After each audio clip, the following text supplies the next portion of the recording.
What would it be like to be a fly on the wall, to sit in and listen to conversations that are not filtered based on society's expectations of being cleaned up, not talking about anything that's too deep, like, and I don't remember. Oh yeah, you talked about, I think it was an author, Stephen King maybe, that like sat in a cafe and would kind of hear what's going on and like write from that. For me, like there's something so juicy and potent and sweet and nourishing to be able to sit in a conversation and hear people talk about things that are real in life to a depth, obviously, that is more than superficial. To find the hilarity and the comedy, even when shit's upside down, sideways, and backwards. Right. And then also, like, I love sex and intimacy and the things, the nuances that play into that. So the dirty, like, I love, like, little sayings that are catchy, right? Deep, funny, dirty just rolls off the tongue. It's fun, right? But it brings in this dynamic of my world that I've had to heal my relationship to my own desires and stop seeing them as dirty. So it's kind of a play on words. Yeah. And also, like, what does it mean to get in and work hard and get dirty, right? Yeah. Get your fingers in the mud. Get your face in the mud. Right. I could take that in another direction. What is mud? Well, I think, like, it's something that just comes up, like, while you're saying this, because it's whether you agree with someone or not. And I mean, this is all very personal, and I'm not chiding anybody. Like, you'll learn this from hearing me speak a few times. I might get a little passionate, but I'm not, like, saying, you need to do this. It's just the passion sometimes comes in, right? Yeah. But giving somebody the ability to complete their fucking statement or sentence, right? Again, even if it's not something you agree with, right? If it's something that could be potentially triggering to you, let someone say their thing. Unless, again, it's at your discretion.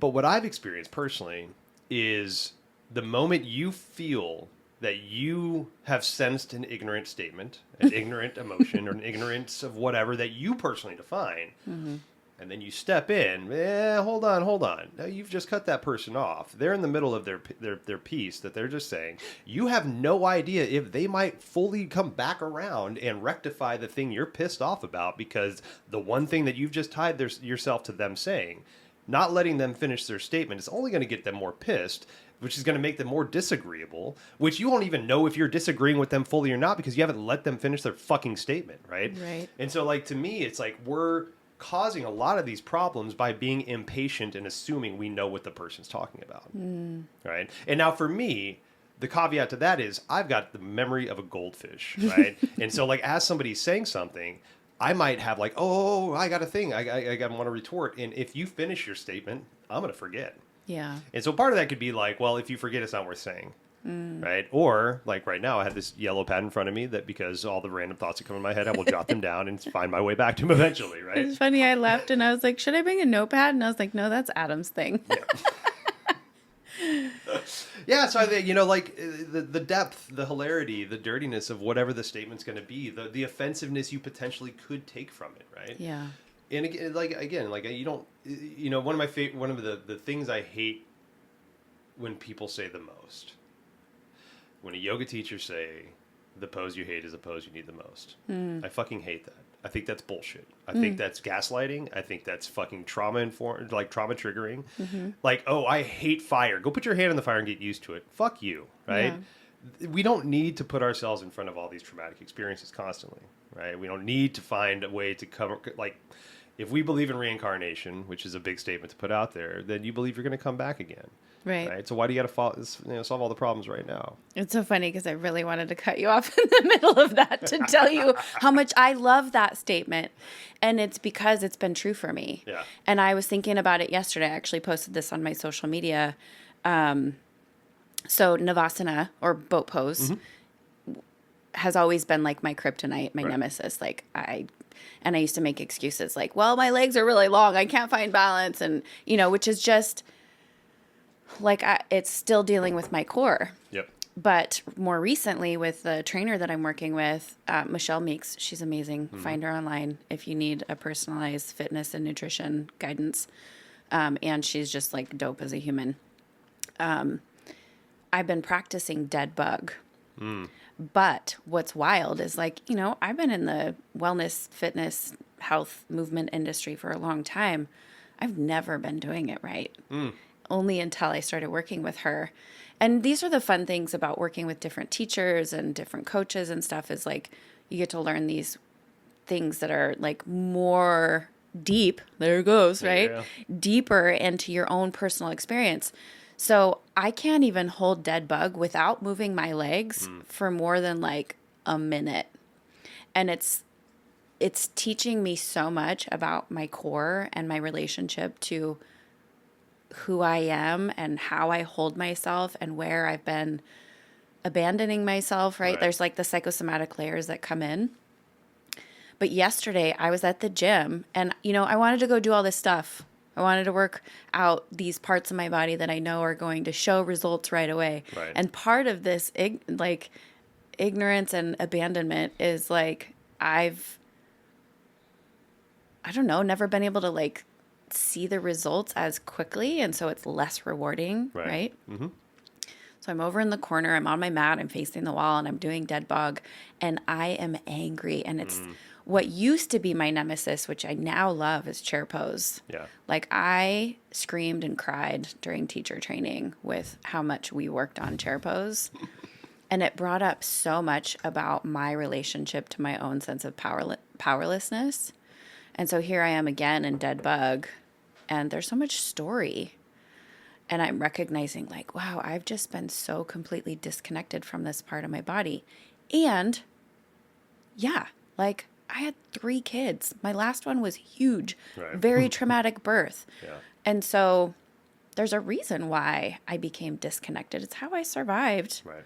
And there's nothing wrong with that, but we can go down a rabbit hole. I think that's a beautiful statement. Like, sometimes we'll in our healing journeys, whether we realize it ourselves or we're shown it, we'll find something about ourselves that we're not proud of, we're not happy with, and we want to change. And for myself, like I create a lot of stories around that. Oh, I should have done this. Like yoga, for example. Like I love yoga. It's been just a huge change in my life. It's been super impactful mentally, physically, everything. Right. And for the first maybe couple of years I started doing yoga, once I got into it, I would beat myself up. Like, God, you should have found this in your teens, in your 20s. You're 30, some mid 30s when you found this shit. But when I honestly like sat and unpacked that, and I create a lot of shame and guilt around that. The shouldas, I shit all over myself, right? Yep. And never nice to shit on yourself. Yeah, I don't want to shit on yourself. I mean, there's services for that, but like I'm not part of that, right? But we find things when we need to. I was not ready to be this person when I was in my 20s. Like I had to go through that shit. I had to go through whatever, selfishness and, alcoholism and all that shit, young dad, all that bullshit. That made me be the person that wanted to find the healing practices, right? But I couldn't get there if I didn't know, right? Yeah. And so sometimes like we have these guardrails in place, whether they're healthy or not, but they're getting us through. Right, they're getting us to a place that's keeping us safe, so that maybe one day when we get to a place where we can be a little more clear-headed, or whatever that phrase is for you, then you got those things that you can start to work on, the ideas that come in. But it's not a missed opportunity. Everything happens the way it's supposed to and when it is. Right. Yeah. So before we started recording, we're like, okay, let's focus on talking about deep, funny, and dirty. And so immediately, like, we jump into like those topics and can ramble on. So I want to hear, like, I came up with a name. I pitched it to you when we were talking about, coming together and co-creating this. And it's so funny because like now that we're co-creating it, like I'm sweating a little bit more than I did when I would just come in and be on your show. And it's kind of funny the little ways that my mind can create stress. But I remember when I pitched it to you, you didn't love it. And then we came back and had another meeting and you're like, no, I really like it. So I want to know from you, like, how does deep, funny, and dirty relate to you? Why didn't you like it? And why did you end up liking it? Yeah. I think whether I realized it or not at the time, I think the dirty was what was just like, I don't know. I don't know about that side. But I realized I was defining that as something that was, let's say, maybe pornographic or, something taboo, if you will. Which again, that's fine, and I came to that conclusion. I'm like, that's fine. It is what it is, But I think, what really kind of like, not got me around, but let me help me understand it is they're all just adjectives. Right. And the approaches for each one of those words allows us to like take some of the guardrails down. And it doesn't mean we're going to like talk about fucking sex all the time and shit, but like it's not off the table. Right. And so like there's so many ways that I've personally found, and this won't all be about healing. Right. This is definitely going to be, healing motivated at times. But through my journey in life, like as I've gotten alcohol away from me, I've gotten a meditative practice. I feel better about the direction in my life because I feel like I'm guiding it more instead of just following some random thing and be like, oh, like shiny toy, yeah, that over there, right? Squirrel. Yeah, totally. It like I love the depth of the practice that I found. I love the hilarity that we can find around some of these staunch fucking, stoic practices. Because, I mean, Jesus Christ, come on. We're all just fucking humans, right? Yep. We're bipedal apes that are hairless, right? We're making clicking and grunting noises that we all understand. This is fucking weird, right? And then the dirty side of it's like is something that I felt like I've hid my entire life, and that's probably why when I hear the word dirty, I think of something like pornographic or something like that, right? Yeah, right. It's the full human spectrum. Yeah, the full human spectrum is allowing us to safely explore human emotions with either ourselves or other adults that are totally on board with explorations, right? But like. If something's taboo to you, that's great. It doesn't need to be taboo, period, right? Yeah. And if we're not allowing ourselves to talk about something that could potentially be taboo, are we just taking that whole topic off the table? Or can we find different ways to talk about it that release some of the taboo around it? Because once you talk about something enough, it stops being taboo. Yeah. Depending, right? There's still some like, in this human world, some pretty nasty shit that should be taboo, right? And like, we don't need to go there, right? Yeah. But for a lot of the stuff that we consider taboo is more of just like the blushing of the red face, like, oh, should we talk about this in public? Oh, whips and chains and leather things. Oh, no, we can't talk about. Yes, we can. Yeah. Yeah, we can. It's fine. It's funny because, being in the realms now professionally for the last couple of years, more specifically, narrowing my niche and my practice as a coach, like intimacy and its definition has broadened so wide for me. And eroticism, right? Like I am loving how I'm feeling from looking at all the plants in here. Like you have this backdrop of lusciousness, right? And it's just feeding me in this really beautiful erotic way. I've become so comfortable talking about things that I don't intentionally, but often find myself in public saying or doing things that people around me are like, oh my God. And I'm like, what did I do now? Right? Yeah. Because when I was younger, I loved doing it on purpose. And I see this particularly with my daughter. She's grown out of it, I would say, probably in this last year. But put her around people that she knows are a little bit more conservative and something triggers her, she'll move into like the I don't give a fuck and she'll start saying things to like weird people out. I appreciate that because your daughter's what, 17, 16? Yeah, she's almost 18. Almost 18, right? Yeah. I kind of appreciate that, like let's poke the bear a little bit, and I love that about the youth. Right. And I've got 2 daughters myself. I've got nieces and all that shit. Right. And I do love that about the youth, how like they want to see what kind of reaction we're going to give. Right. And I appreciate that because like I don't know until somebody triggers me. And especially when it's children, it's like, not children, I shouldn't say children. Let's say, under the age of 20. Adolescents, right? And they're saying things and ideas and concepts, sometimes words that I don't fucking understand, period. And so is it my ignorance that I'm leaning into of like, I don't understand what you're saying, so clearly it's dumb, get the fuck away from me, child, you're an idiot. Right. Or can it be like, Riz, is Is that a prefix or a suffix? Oh, it's the middle of a word. How the fuck did we get there? Okay. Oh my God. Let's break that down, right? Yeah. But like be curious about it, right? And that's where that's where all that, the deep, the depth, the deep, funny, and the dirty can come from. Because kids are fucking funny as shit. Yeah. They can be super deep because they don't really have the boundaries. Sometimes they don't have the vocabulary, but they also don't have the boundaries to like hold them in. Yeah. And then the dirtiness is like, sometimes it's just to see what kind of rise we can get out of these fucking staunchy ass fogies, right? We just call them old fogies, right? Fogies. I remember that. Yeah, the old fogies. Yeah. And, and I appreciate that. Like, fucking, rouse some emotion out of me and let's see what the fuck happens, right? And I appreciate that, because that's kind of like, not the job of, but that's one of the beauties of being a youth, right? Like, let's ruffle some feathers. And can we be inspired by it? Like, that's, that I've had these conversations with my kids because they'll go into the hierarchy, right? My oldest son, he's the oldest, and he believes that his younger siblings should just listen to him. Oh, God, I hate that. And part of that is the dynamic and the culture that he spent his like later teen years when he moved to live with his father, right? And that is part of their family's culture. Like, if you're an auntie or an uncle because you are a few years older, right? It's the way that their family is, it's not the white way where like you're my third cousin. It's like, no, that's an uncle or an auntie, right? Because they're of that older generation. Yep.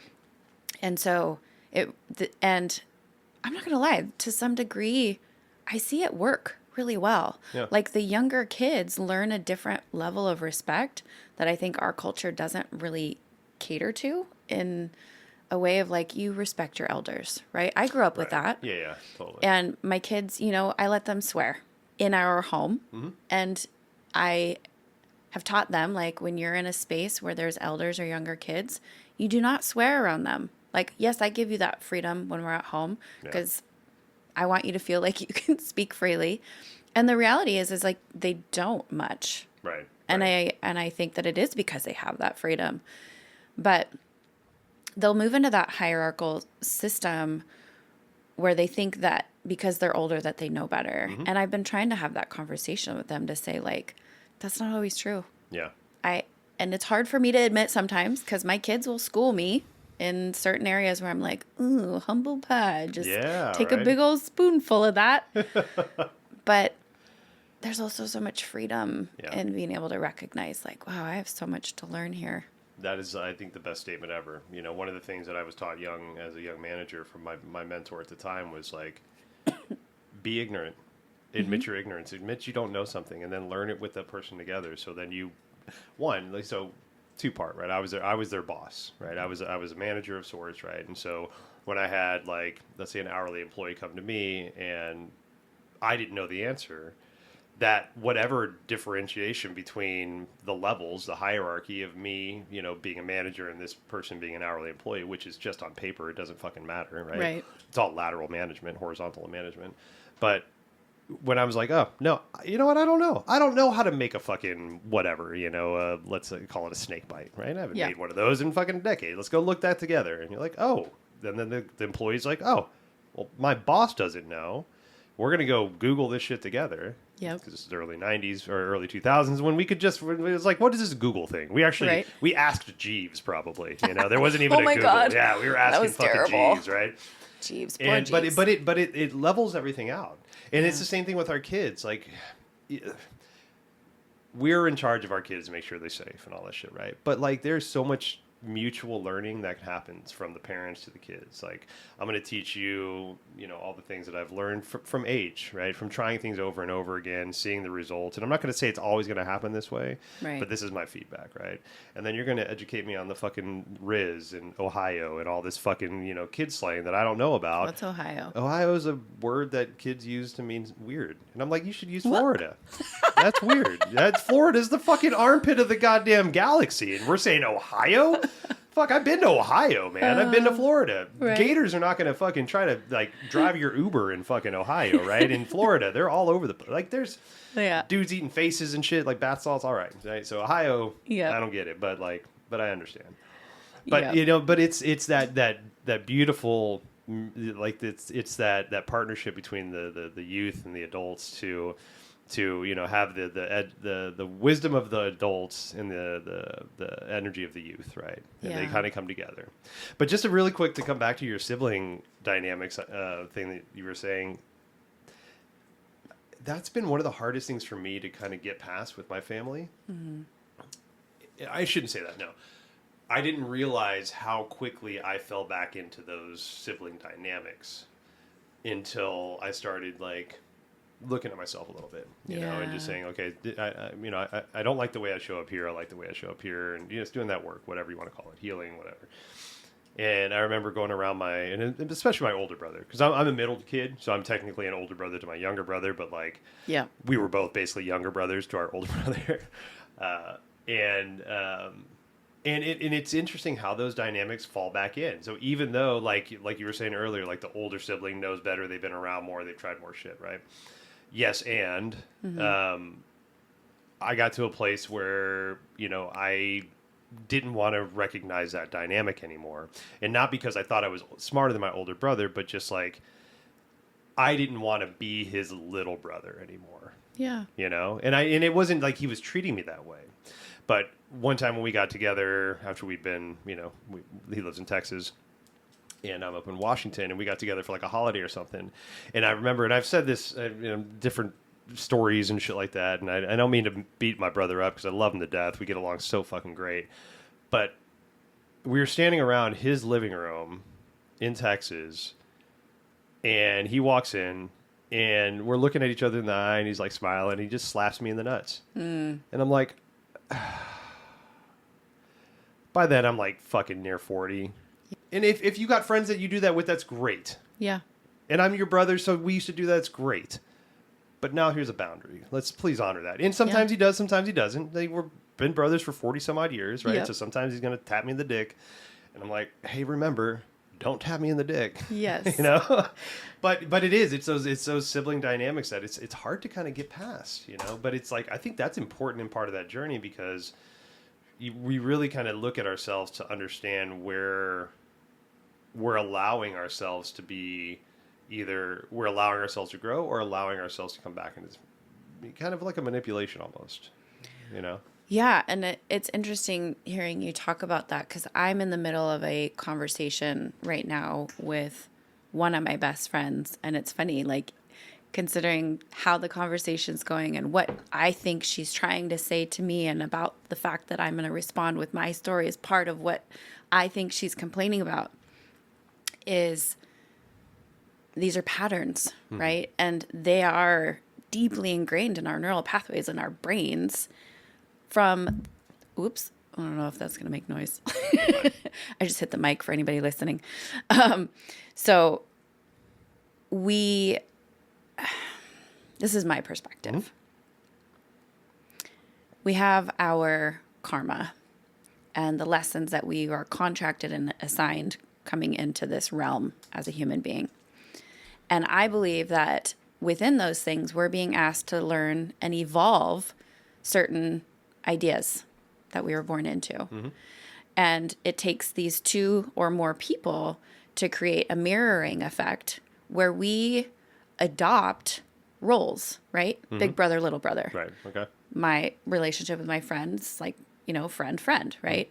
We've been really good friends for a really long time, and our relationship has been changing as we are changing. Right. And so what I talk about, and I share this with clients when they're facing this, which is, I often get people coming in where they're in conflict with their partnerships, and maybe they've been together 2 years, maybe they've been together 26 years, but somebody wants to change the rules of the game. And the rules have been played: chess, checkers, foursquare, kickball, football, right? These rules have all been the way they've been for so long. And you can take this and micro macro it, right? But when somebody changes and wants the rules to change, you're asking the relationship as it's been known to also change. Yeah. And so, dude, don't tap my dick. Like, and I would, if you were a client, I would say, well, let's talk about what that feels like when he walks in the room. What are you conscious of, and what are you not conscious of? Like, let's look deeper.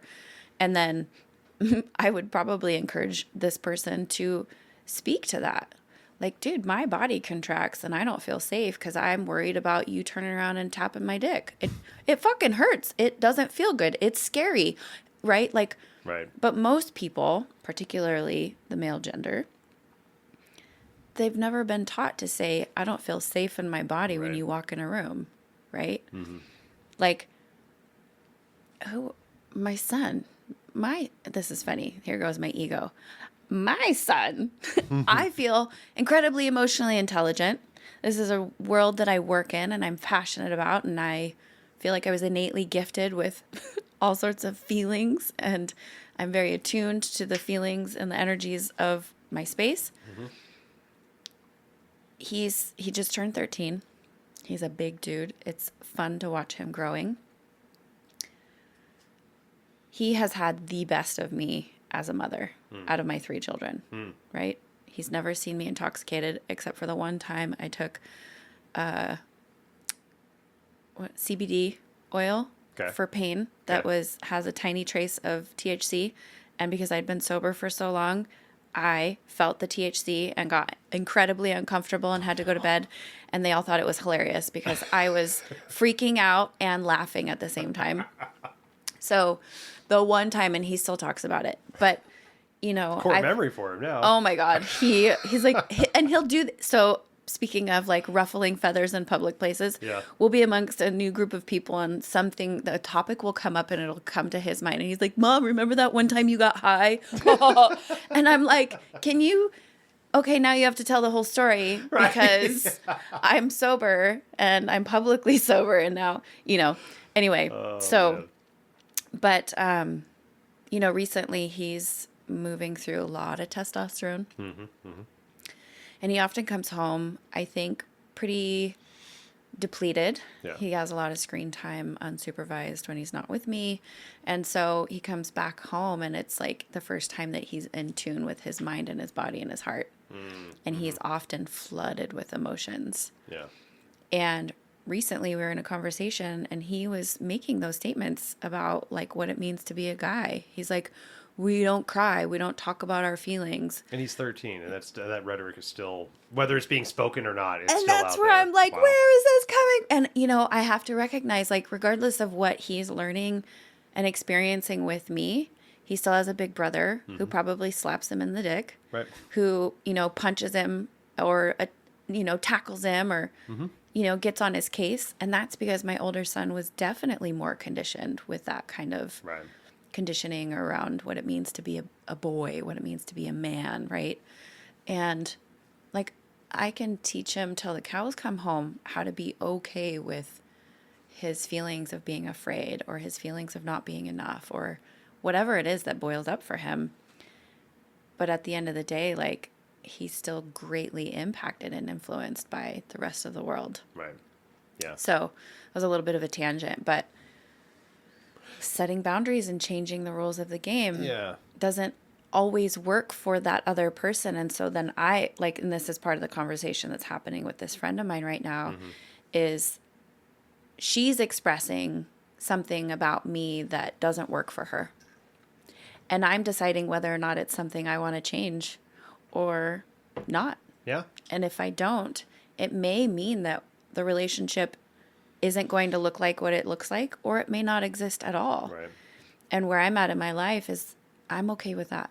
Yeah. Like I love this person, and me not wanting to be in a relationship with them I'm not saying that that's what's happening, but if it gets to that point, it doesn't mean that I love them any less. Right. Yeah. And so this to me is the foundation in which why we end up in relationships where we abandon ourselves. Yeah. Is we're more afraid of losing the other person than losing ourselves. I 100% agree. And, I've had people in recovery that have come to me that I work with that, will have whatever length of recovery that they have from whatever substance or whatever, whatever thing that they're recovering from. And then I'll check in with them and like, hey, how's recovery? Well, I fell off.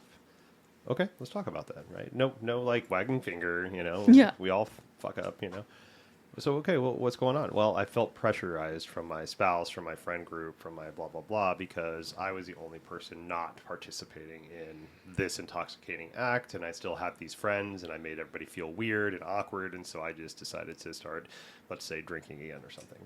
Right. Okay. So instead of potentially like finding new friends that are more supportive, maybe a friend that's more supportive, maybe having a conversation with these friends to be like, hey, like I make you feel weird, but like I'm happy. I'm trying to do something different, better, whatever. And is it me making you feel weird? Exactly. So, and it's tough, like I have people that'll come to me, at parties where I'm not drinking. I'm not like, I don't have the sober side. I smoke weed still. I still have plant medicines in my system, right? But I just don't have alcohol. Alcohol is not good for me, right? Or and anybody. so what's that? Or anybody. Right.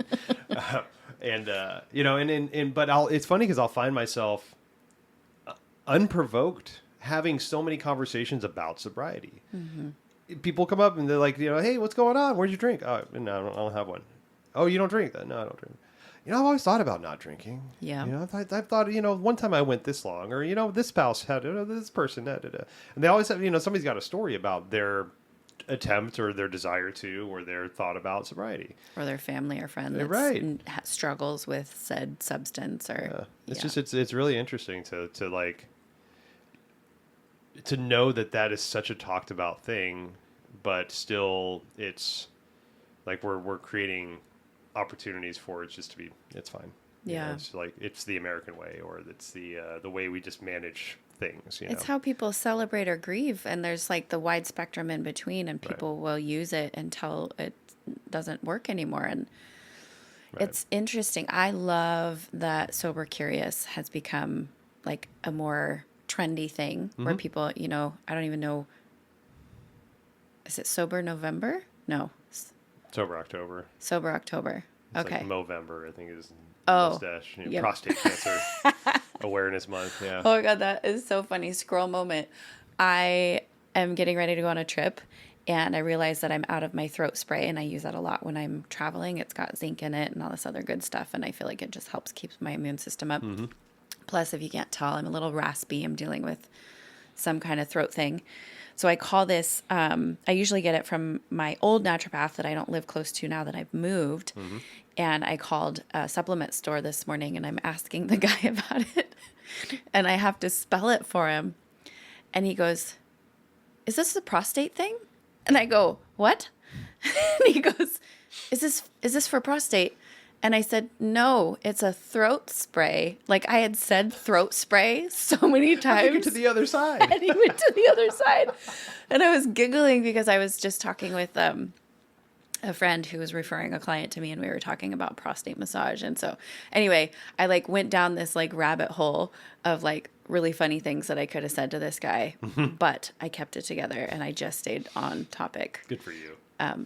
So anyway, that was my squirrel moment. I heard a doctor talking the other day. I don't remember what the show I was listening to or the topic matter around like specifically, but he got on this subject of like the human body, it's basically one tube going from our mouth to our butthole. Yeah. And he said, and this is the weird thing, because you think about it, you're like, I guess you're right, because it's got to go in, and you don't want to, there's like twists and turns, intestines and all the shit, but basically like it's just one end to the other, right? Yeah. And then he said the thing that he said was so interesting was like, in the tissue on your lips is the same skin tissue. Is your anus? I'm like, that makes so much sense, but oh my God, that's so how many people are now reaching up and touching their mouth? Like, that's what my butthole feels like. Yep. Well, and like from an energetic perspective, from the nervous system perspective, like if you look at the nerve system, right, and Chinese medicine, the nerves are the meridians, right? They're just spoken to in different ways, and I think that that's brilliant and beautiful. Right. But if you have tension in your pelvic bowl, it's likely you have tension in your jaw and in your throat, and oftentimes your mouth, right? There's all these places that we hold tension, and that, I could roll that into a whole different topic. But like this is, for me, what is wrong with the wellness industry that still ignores the importance of of caring for all aspects of ourselves. Like Right. you go to a massage and you don't get your chest or your breast massaged. Totally. You have to You sign don't off get on your that, or- glutes massaged. Yeah, Yeah. there are practitioners. I think Lomi Lomi, I don't know any other modalities off the top of my head, but I know in Lomi Lomi you sign a specific waiver and the draping is, interesting unless you travel to some states or other countries. Like they take this sheet and they fold it into this rectangular like block of fabric to put over your butt crack. Okay. And then they still work all the way up your inner thigh. And for some of us, maybe it's touching right up against the labia or the scrotum. Why do we have a tiny towel or blanket or sheet Right. covering the crease of your cheeks when we are obviously getting this close and intimate? And it's because there's still so much fear around being seen, Right. you know? I just watched, and I will say it's hard for me to admit this out loud because I feel like I want to know, should know, but I just watched it was a video, like a YouTube podcast with, I forget her last name, but her first name's Shan. Okay. She's a really incredible sex educator, and she's interviewing a sex worker, and they talk about hemorrhoid tags. Oh, interesting. Okay. And I had never heard this term. I have done so much Googling Okay. to understand and know what's going on with my body. Nowhere have I found the phrase or the term hemorrhoid tags. And I was so grateful to hear, because I knew it wasn't a hemorrhoid. Okay. But there's like, essentially, to explain it for listeners. Please do, because I'm just going to interject real quick, because as you're saying this, like, I'm realizing I have no idea what that is, but I know what a hemorrhoid is and I know what a skin tag is. So Yes. I'm assuming I put those two together and Exactly. like, oh, that's a thing. But It's a no, I thing. have no idea what that is. Okay. Yes. So skin tags are a phenomenon that happens on our bodies, particularly as we get older. Very easy to treat them. You can pick up a skin tag remover at the It's like drugstore. a freezer kind of thing. Well, there's freezers, but there's now these really cool tiny little rubber bands. Oh. The skin literally dies and falls off like Okay. in a very short amount of time. I won't out the person that I helped with this. I have become a lot more squeamish in my older years. I think it's because being an esthetician and working on pustules and popping things and doing all that for so many years, and then raising kids and poop and boogers and vomit, all the things. So I think I've reached my quota of things that my belief systems consider squeamish. So here's something like skin tags gross me the fuck out. Cool. If you have a bunch of them, I apologize. I So don't if you think ever met you're Morgan gross. Freeman, would you be like, man, I love you, but you got to look that way. I can't look. Well, and here's the thing. There's actually a skin condition Yeah. where people begin to form like massive amounts of these things. And I have somebody that it's a person through another person that I know. And it's not like I can't look at somebody and stay calm and neutral. Totally. But from a texture and a touching and an intimate perspective, skin tags, I don't like them on my own body. I don't like feeling them on other people's bodies. Anyway, I digress. Hemorrhoid tags is essentially the same thing. So if you've ever had a hemorrhoid, which anybody who's either been constipated or had a baby likely has had a hemorrhoid, they may have been internal. You may have never felt them or seen them. But if they've been external, it's basically like a dangle dingle dopper that hangs off your butthole. And Dingle dingle dopper. I was thinking of the thing in the back of our throat. See, not everything is like not dirty. It doesn't have to be. It could be dingle dingle dopper. Dingle That could dangle be dirty dopper. Yep, that's the new layman's term for a hemorrhoid tag. The triple D. So, what happens is, and this is my ignorant perspective. If any doctors want to come on here and correct me, I'd lovingly encourage that. If you've had a hemorrhoid and that pressure remains for a longer period of time, it creates a tag, a skin tag. Basically, it's skin that's been stretched out that can no longer be stretched. The same way that we see people who have done plugs in their ears. Gauges and stuff in their ears. ears. Yeah. Gotcha. Okay. You put a gauge in your ear, you stretch the skin out. There's no going back. Yeah. There is surgery for ears and anuses. So you can From have... ears to anuses, there's surgery for you. Right. That's a fucking infomercial. But it was like, here's the thing.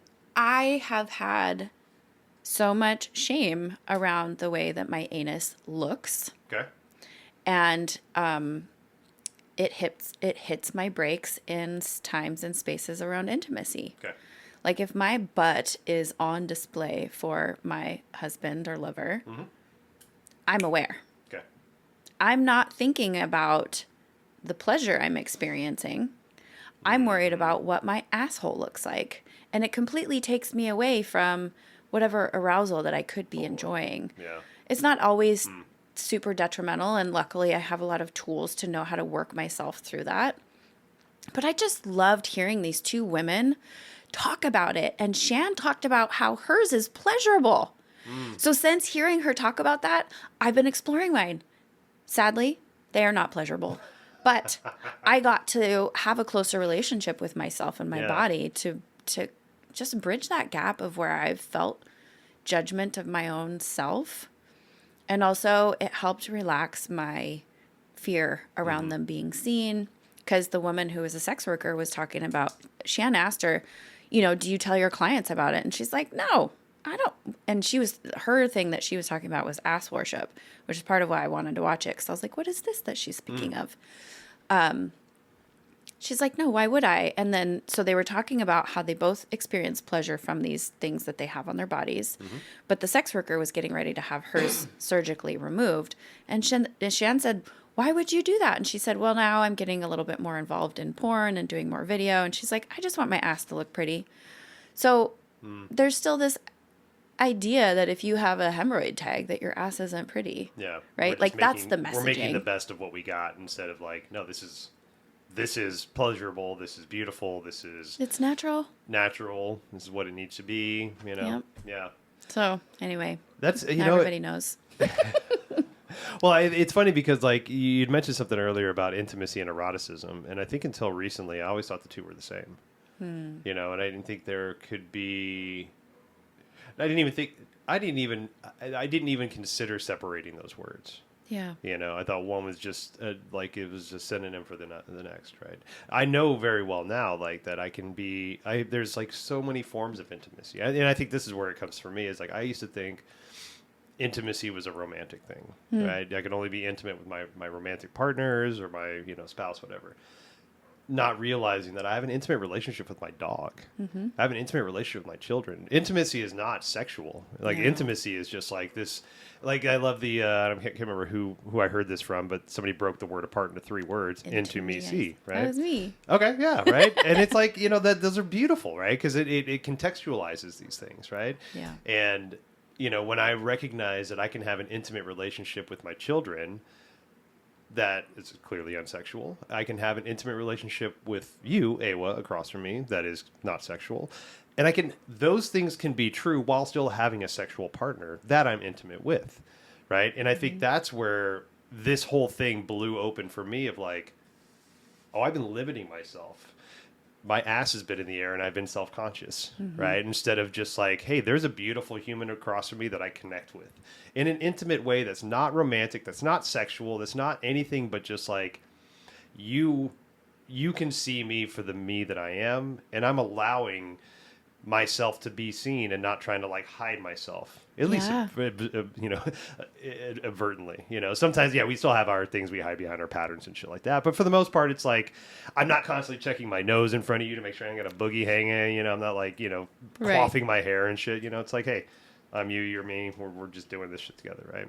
Yeah. And that intimacy, once it's recognized, I think too can take a lot of stress and out of relationships.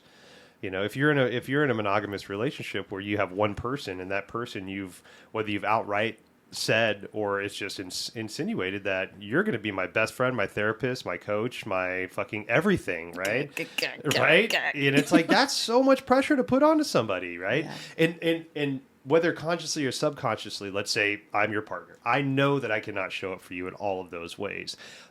But then I get jealous when you say, hey, I had this great conversation with Clint the other day, and Clint really helped me through this problem that I've been having. And I'm thinking in my head, well, I tried to help you with that. You didn't like my advice? Get fucked. And knowing that I didn't give you the best advice, because I was probably watching TV and half paying attention anyways. Right. But now that you've brought this Clint person into it, now I'm triggered and be like, well, fuck Clint. Clint could get fucked. You're my person. I can solve your problems for you.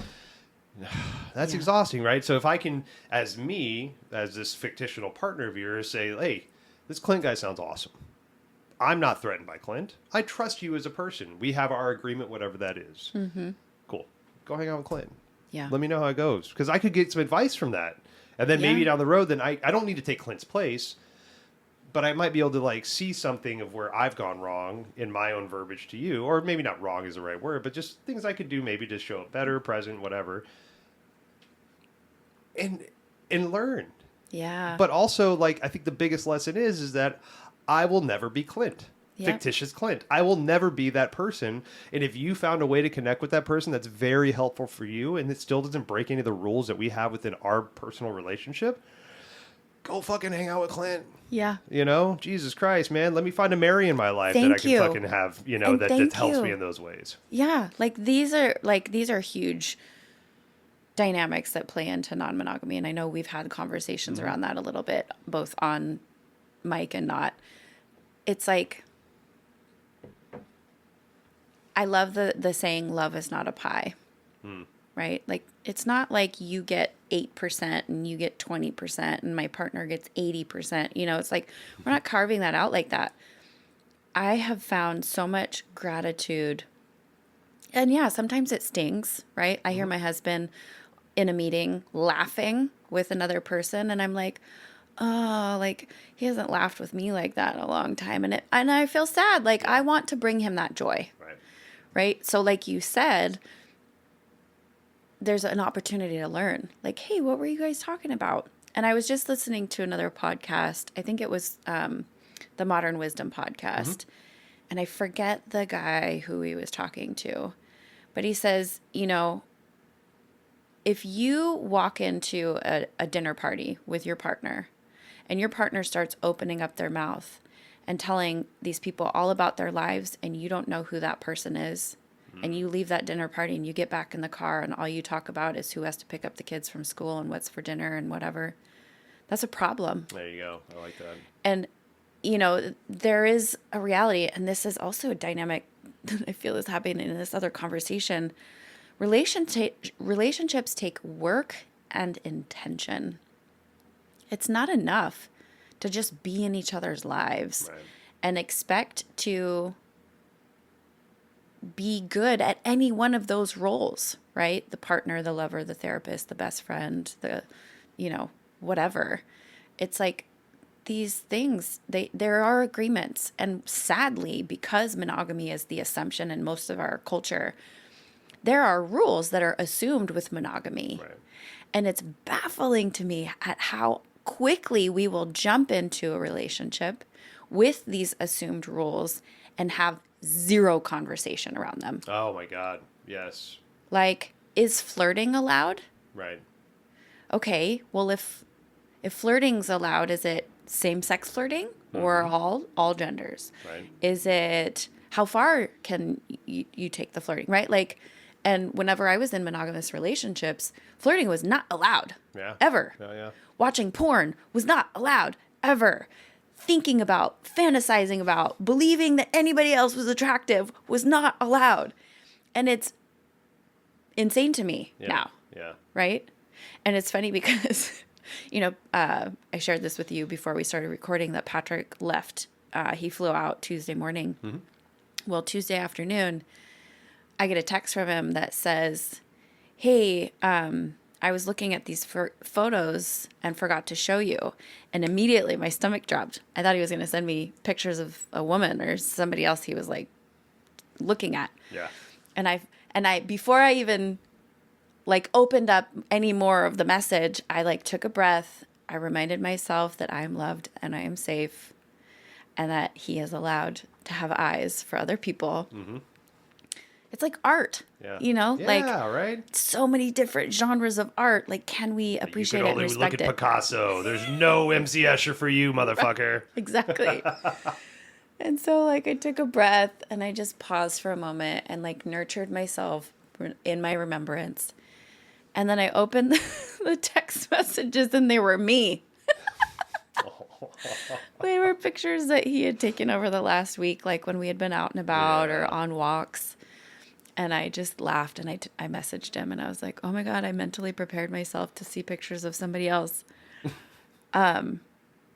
Because, we're still primal beings, right? You said we're two-legged apes walking around clicking and clocking and dingle dobber dangles. Sign me up. Sounds like a hell of a fucking journey. It's like there is always going to be this primal instinct that has this fear that I'm not going to survive. And we have been programmed to believe that our relationship is the thing that will save us. And it's so not true. Yeah. Our parents aren't going to save us.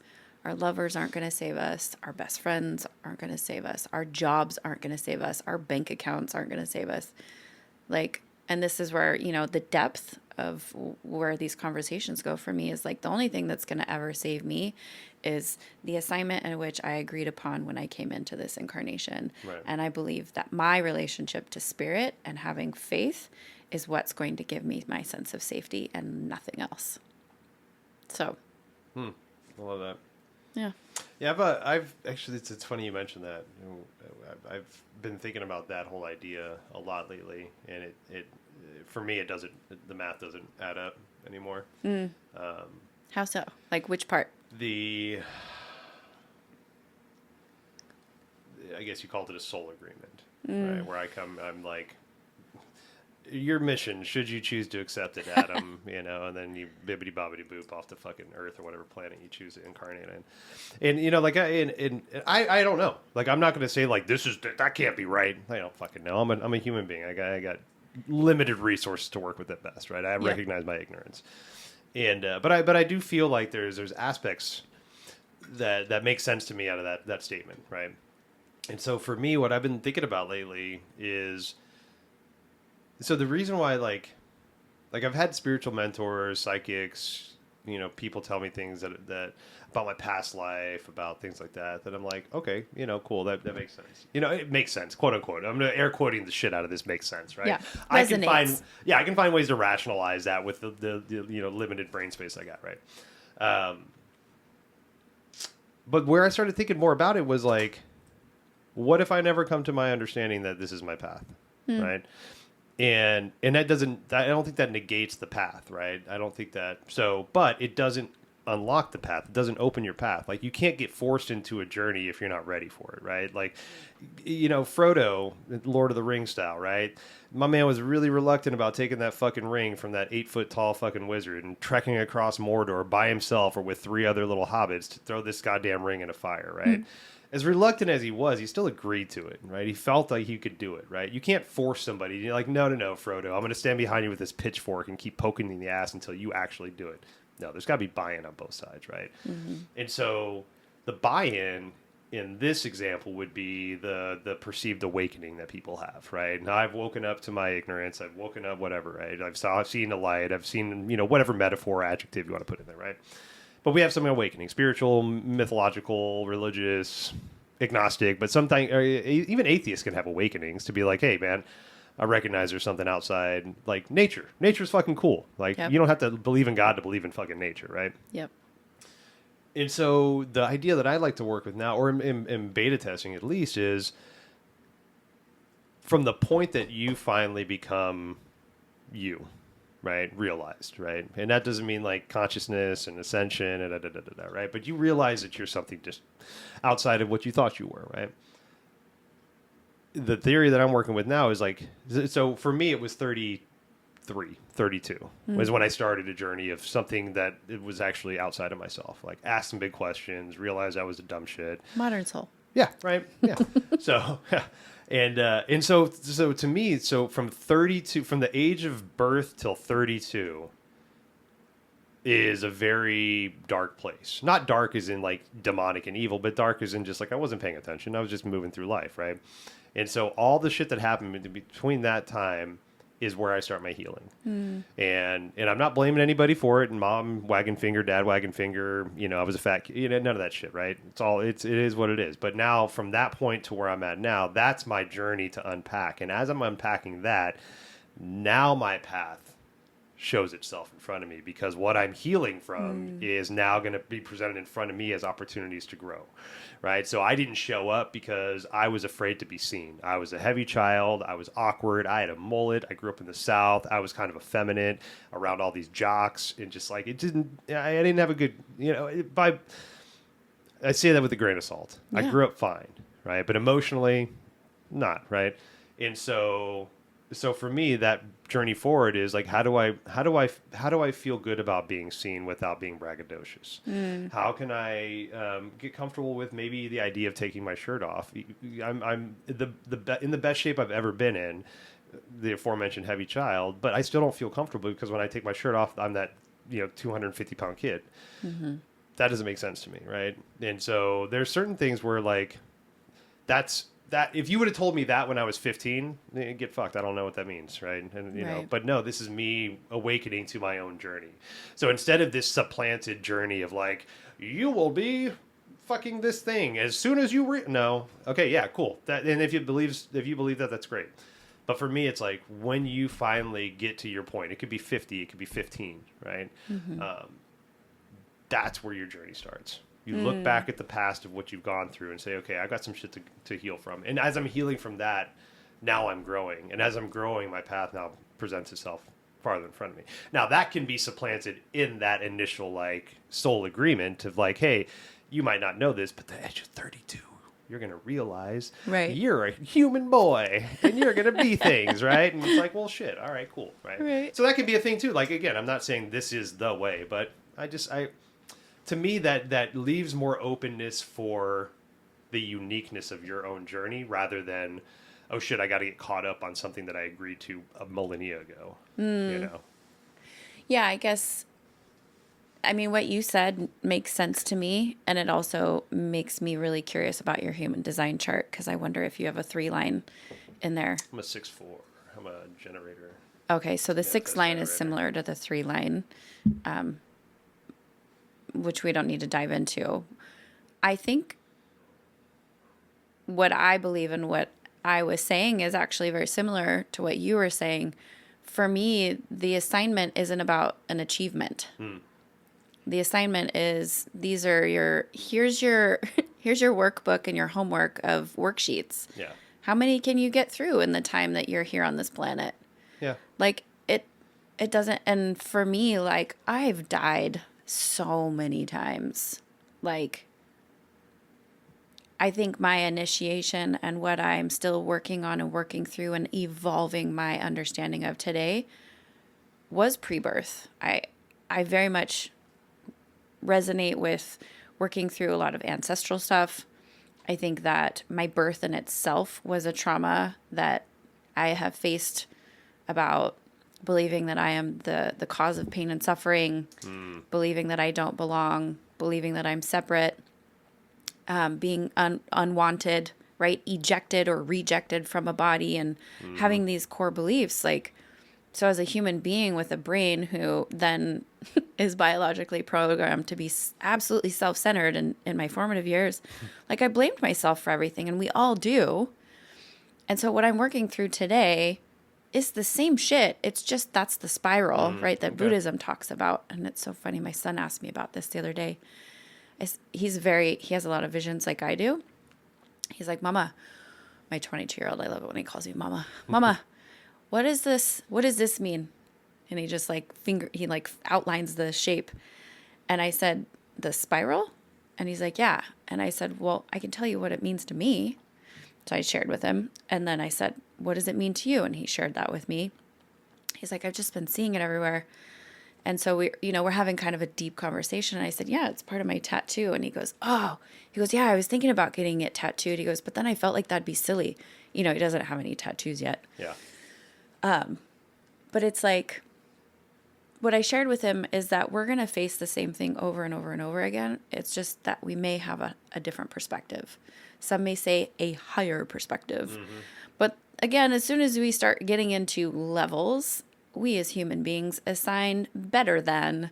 And that's where I've had some experiences in medicine work where I got to see that all levels of consciousness, whether I awaken or wake up to my path at all, is irrelevant to the value in which I bring to this world. Yeah, I love that. I think, it's so funny that as you're saying that, I'm realizing like, it's like almost another form of addiction, Oh God, yeah.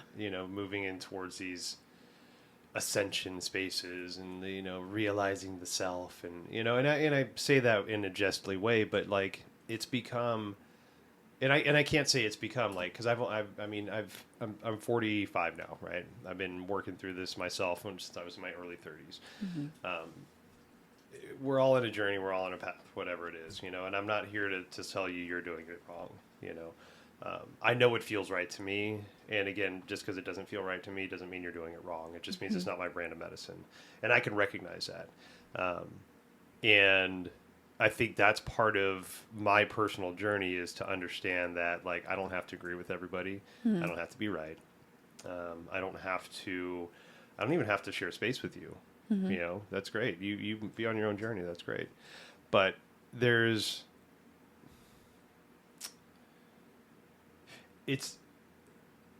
I have to be cautious myself, because sometimes it can seem flippant and dismissive. Yeah, get fucked, right?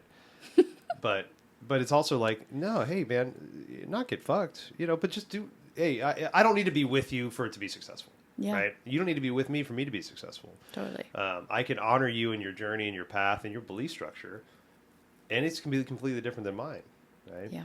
And that's, I think, where a lot of this uniqueness comes from in the human experience, is that I don't need to justify myself to you anymore, and I don't want you to justify yourself to me. Have your ass in the air. Be fucking cool with it, right? Yeah. Like walk like me. I made the comment, last time we talked, obviously off air, but about the orange glasses, right? Where are the fucking orange glasses, right? Wear the fucking orange glasses, Adam. But I'm not going to. You look sexy in the orange glasses. But okay, see, that's okay, and that's part of the thing. It's like, I don't want to be sexy. Yeah. I don't want to look that way. I don't want to draw attention. And I want to say, why? I'd rather just be in the shadows, right? Yeah. Be in the shadow. But that could be part of my old upbringing of being a heavy child and not wanting to be in the forefront. But like, okay, so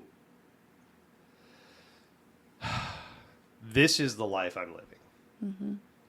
Now I'm going to use my hands, and I know the viewers can't see us because we're not an audio, we're just an audio podcast. But let's say I have I have 6 feet. I'm holding my hands about 6 feet apart. I've got 6 feet of trauma to fucking get through in this lifetime. Right. And I've only got physically 4 feet of time. I can't get that extra 2 feet of trauma to fix. So there's things I'm just going to have to make concedence with, right? I have to just understand that that's going to be a part of my personality that I understand is not something I really want to do, but I understand how it can become toxic, and I'm not going to let it do that. But I'm just going to let it become, let's say, an OCD, right? And I'm going to appease that OCD by letting that happen. But when there's that much trauma and this much life, I can't fucking do it all. So there's things that we have to just make leniencies to. Acceptance. Exactly. And I think that's part of it, right? Like, what's the most important thing? Extreme examples. I'm beating the shit out of my kids. I'm eating too much McDonald's. I'm going to work on not beating my children before I go on a fucking diet. Yes. Right? And now maybe having better food in my body might give me a better mindset to not beat my children. Yes. But one supersedes the other to me, right? Because I can, like, okay, you just want to put a legality. I will physically go to jail for beating my children, where I'm just not going to if I just eat a lot of McDonald's, right? Right. So I might die early, whatever. Yeah. Right. So there are things where it's just going to be, this is where I'm at, right? And for some of those things, I got to be okay with that. And part of that for me right now is like, I'm okay with not wanting to be looked at, not wanting to be acknowledged in that kind of way. A lot of my life is holding space in front of people. So I'm looked at a lot already, from yoga classes that I teach to the sound baths and the events that I hold. And I'm not like trying to be flashy or anything, but like a lot of attention is focused on me until the thing happens, and then you get into your own practice. So I don't want that in my personal life. I don't want somebody looking at me all the time. It makes me feel self-conscious, right? So that's one of those things that, like, maybe I'll get to, maybe I won't.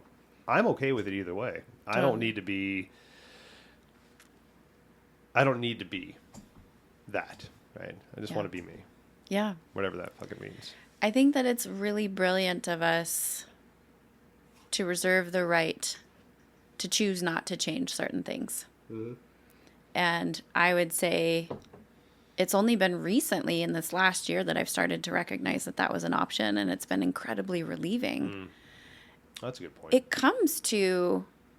For me, it comes down to this laundry list of things that I feel like I have to fix about myself, as if there's something wrong with me or if I'm broken. Right.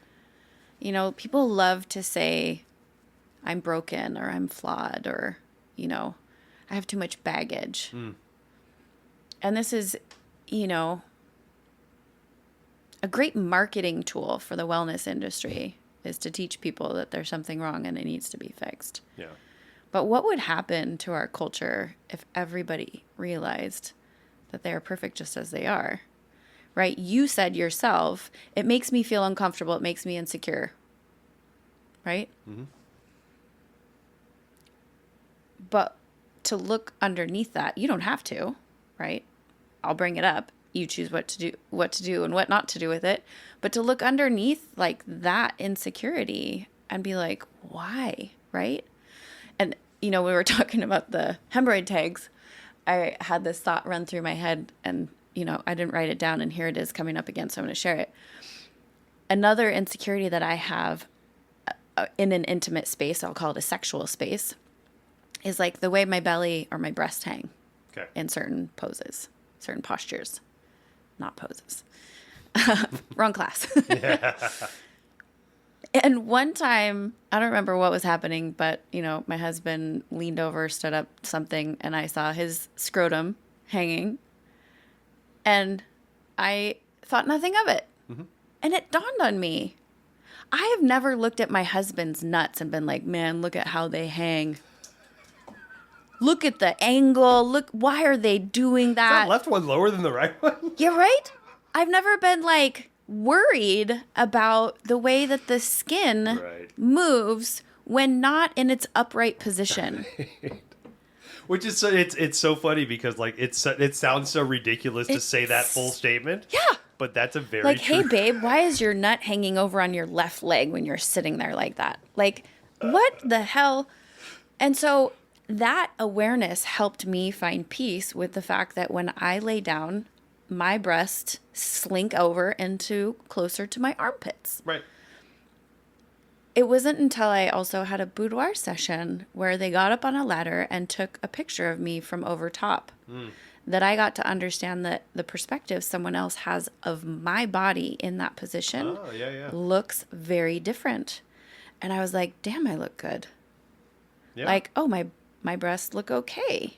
Yeah. But from looking down and it's just this big valley. I used to joke about how they were like uncooked eggs that just slid to the corner of the pan. And, you know, I'm not going to say that I'm completely over it. There are moments where I will be lying down and I will move my arms in a specific direction to be able to help support propping them up. Uh-huh. But I have a different relationship to the insecurity, right? So I hear you being very clear that you don't need to be seen to be validated. Right. But I also hear that pain point of like, I don't want to be seen because somebody looking at me that much creates the insecurity. So it's inflaming the ways in which you are still judging yourself. Right, yeah. No, I definitely feel that. Feel that, yeah. And the reality is, and there's a comedian, I don't know his name, but he's a comedian and he also does like really deep talks sometimes. And he said, if you saw yourself the way the people see you that love you, man, what a beautiful world that would be. That is true. And it's like, oh, birdie hit the window. I'll take that as an omen. But it's like, can I just stop judging myself? Right. Like, yeah, I'm human. Like, things hang, things sags, things stretch. I make mistakes. I have behavioral patterns that may never change. People are going to see what they want to see in me regardless of how I show up. Right. And so can I stand in confidence, not in arrogance? Can I take up space and shared space? Like, you know, much of what I'm being asked to learn in this chapter of my life, and it's funny that we're here today talking, is how to actually be quiet. A big thing that I'm also learning and practicing right now is doing consent to vent. That's a good one. Like, it's so healing for me to have a space where I know that I can spew all the shit that's going on with me. Yep. And that the person who's listening isn't judging me, isn't worried about when they're going to get their turn. And it's a container of self-responsibility that we hold each other accountable. So part of my venting, it's my responsibility to ask for how I want to be held in that vent. And so I get to express that I would like to hear what they heard. It's a variety of these things. They don't have to be all of them, but I get to ask to be for reflection. Like, what did you hear me say? What are you hearing that maybe I'm not hearing? What am I hearing, or what are you hearing that I'm not? Some reflective questions. And then a big part of it is accountability. So like, how do I take responsibility for this situation that I'm finding myself in, that I feel triggered? And and the other part of it that my teacher, Kirti, that I'm in a program with right now, in the beginning, we say, this is completely from my ego, and I'm aware of that. And that's to say, I'm not speaking from my higher self right now that knows better. Yeah. And I'm giving myself permission to be completely fucking human right now. Normally, when I'm allowing myself to do this a little bit more with my kids particularly. But normally when I'm in the streets, it's funny, the streets of Kirkland, it's not the same as the streets that I grew up in. I don't allow myself to be judgmental. It's still happening. Right, yeah. I walk through the market and I still see things and my brain is still going like, ooh, oh, ooh, yeah, right? Yep. Oh, yeah. But I don't say those things out loud because I want to be a better person, right? Air quoting here. Yeah. But the higher self in me has no fucking opinion. I don't care what you're wearing. I don't care why you decided to dress up your dog. You know, like none of those things matter to me. By the way, I love dressing up my dog. I'm not judging anybody who's doing that. But my ego is always at play. And like you were saying about living this path, like I'm consciously choosing to redirect my ego in a way that makes my life feel better and is more meaningful, but also has compassion for the part of my mind who still wants to be different or better than. Yeah. Yeah. That's, you know, in making space for that's, you know, like the understanding of the human experience. Not getting caught up in the human experience, but understanding that this is part of it, right? Yeah. Not everything has to be look at me, but I don't even want to say biologically, but I guess societally, right? Societally, the way we've kind of evolved as a society is, what do you bring to the table? Like, okay, can you swing a hammer, right? Can you help us build society? Can you cook? Can you clean? Can you dig that hole, right? Yep. We got to be part of society. We're building society, right? And I love the argument now that, like, not just now, but I've heard recently that, not that society is great by any means, right? But are we at a place in society where there's enough people working on society that some of us can peel off and do a little bit more of our own individual thing? And if you look at like the post-50s, post-World War II, when a lot of the folks came back from the war, you know, whatever capacity they came back in, there were people that were like, we made it back. Let's prosper, right? The economy's great. White picket fences for everybody. And Cadillacs and all over the fucking garages and shit. And then you have some of those not non-diagnosed PTSD folks, because it wasn't an acronym back then, that were like, I don't know how to human again. So I'm going to grow my hair long. I'm going to go live on the outskirts of town, drive a motorcycle. That's just a stereotype, right? Smoke But that's a bunch of dope. a bunch of dope, wear leather jackets and shit, but I don't want to be a part of society. And they were fringe. They were pushed out. They were outcasts, right? Don't go be like the dirty fucking hippies. Don't be like the long-haired biker guys. Don't be like the people in the fucking quote-unquote ghetto, right? It's like, don't be. You got to fit this mold. Well, mold's kind of fucked up, right? But do we really need to be... We're not really working towards a common goal anymore of, like, safe roads and skyscrapers and shit. It's like... It's a little different, right? So I think there's a little bit more freedom, whether we realize it or not, to start to be a little more individualistic. Yeah. So I am just so looking forward to unpacking this whole concept of deep, dirty, and funny with you.